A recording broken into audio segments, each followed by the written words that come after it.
বৃহস্পতিবার উত্তর চব্বিশ পরগনার বনগাঁর টেংরা কলোনিতে মতুয়া ধর্ম মহাসম্মেলনে উপস্থিত ছিলেন কেন্দ্রীয় জাহাজ প্রতিমন্ত্রী শান্তনু ঠাকুর। সিএএ নিয়ে মন্তব্য করায় বাধে তর্ক। বাবা ঠাকুর দাদাকে নিয়ে গালাগাল করার অভিযোগ তৃণমূলের বিরুদ্ধে। বনগাঁর ট্যাংরা কল্যাণীতে মতুয়াদের অনুষ্ঠানে এসে সিএএ নিয়ে বক্তব্য দেওয়ায় শান্তনু ঠাকুরের সঙ্গে উত্তপ্ত বাক্য বিনিময়। প্রতিবাদের দিকে তেড়ে গেলেন শান্তনু ঠাকুর। শান্তনু ঠাকুর বাবা ঠাকুর দাদাকে নিয়ে গালাগাল করার অভিযোগ তুললেন তৃণমূলের লোকেদের বিরুদ্ধে। বৃহস্পতিবার উত্তর চব্বিশ পরগনার বনগাঁর ট্যাংরা কলোনিতে মতুয়া ধর্ম মহাসম্মেলনে উপস্থিত ছিলেন কেন্দ্রীয় জাহাজ প্রতিমন্ত্রী শান্তনু ঠাকুর। শান্তনু ঠাকুর বক্তব্য রাখতে গিয়ে গ্যারেন্টি দেন 2024 সালের লোকসভা নির্বাচনের আগে সিএএ হবেই। বক্তব্য রাখার শেষে কয়েকজন মতুয়া ভক্ত এই বক্তব্যের প্রতিবাদ করেন এবং মন্ত্রীর সঙ্গে তর্কে জড়ান। উত্তেজিত হয়ে পড়ে মন্ত্রী ফাল্গুন মালাকারের দিকে তেড়ে যান। এ বিষয়ে কেন্দ্রীয় জাহাজ প্রতিমন্ত্রী শান্তনু ঠাকুর বলেন, তৃণমূলের লোকেরা বাবা ঠাকুর দাদাকে গালাগাল করেছে, আমাকে আক্রমণ করেছে।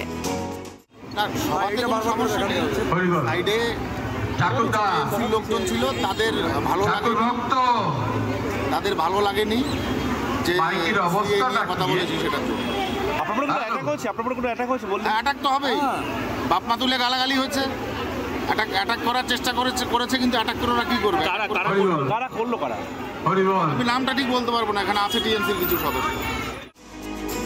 যদিও এই বিষয়ে মন্দির কমিটির সম্পাদক ফাল্গুন মালাকার দাবি করেছেন, শান্তনু ঠাকুর অশ্লীল উক্তি করার কারণে সাধারণ মানুষ তাকে যা বলার বলেছে, আমি তাকে কোনো আক্রমণ করিনি। ঠাকুর মশাই এখানে মন্দিরে অনুষ্ঠানে আমাদের মন্দির কমিটি থেকে নিমন্ত্রণ করা হয়েছে। উনি এসে ঠাকুরের এইখানে বক্তব্য রেখে দিয়ে বাইরে গিয়ে লোকজনের সামনে রাজনৈতিক বক্তব্য শুরু করেছে এবং তাই নিয়ে এখানে কিছু লোক বলেছে যে আপনি ঠাকুর বাড়ি থেকে আসছেন, অন্তত রাজনৈতিক বক্তব্যটা রাখবেন না। এর মধ্যে ওনাকে নিমন্ত্রণ করতে গিয়েছিল প্রমোদ মজুমদারের মুখটা চিপে ধরে, এরকমভাবে চিপে ধরে বলছে, এ প্রমোদ নিমন্ত্রণ করছিস কি, আমি কেন মারা দিয়েছি নাকি, খালি আমি সব মারাবো, এরকম নোংরা ভাষা দিয়েছে বলে এখানকার মা বোন থেকে শুরু করে সমস্ত মতুয়ারা উত্তপ্ত হয়ে গেছে যে ঠাকুর বাড়ির একজন সদস্য হয়ে, ঠাকুরের বংশধর হয়ে এরকম নোংরা ভাষা কি করে বলল। এইটুকুই মানুষের ক্ষোভ ছিল, যাক মিটে গেছে সে ক্ষোভ। শান্তনু ঠাকুরকে একটা লোকও কোনো রকম নোংরা ভাষা, আমাদের ট্যাংরা কলোনির এক ব্যক্তিও কোনো নোংরা ভাষা কিছু বলেনি।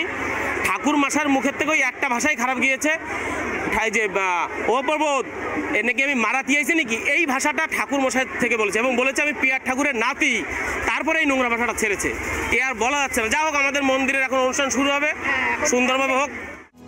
এই বিষয়ে ট্যাংরা গ্রাম পঞ্চায়েতের তৃণমূল কংগ্রেসের প্রধান স্বরূপ বিশ্বাস বলেন, ধর্মীয় অনুষ্ঠানের মধ্যে কোনো রাজনীতি নয়, ভোটের সময় ভোট। না, মিথ্যা কথা।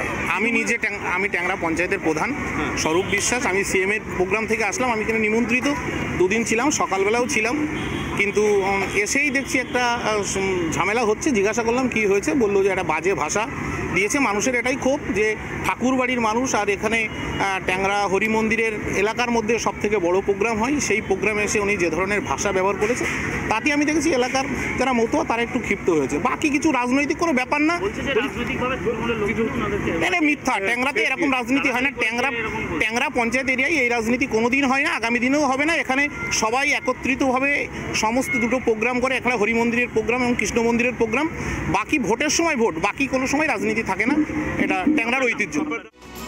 এখানে মন্ত্রী অশ্লীল উক্তি করায় সাধারণ মানুষ প্রতিবাদ করেছে, তৃণমূল কংগ্রেসের কোনো বিষয় নয়, এমনটাই জানিয়েছেন ট্যাংরা গ্রাম পঞ্চায়েতের প্রধান।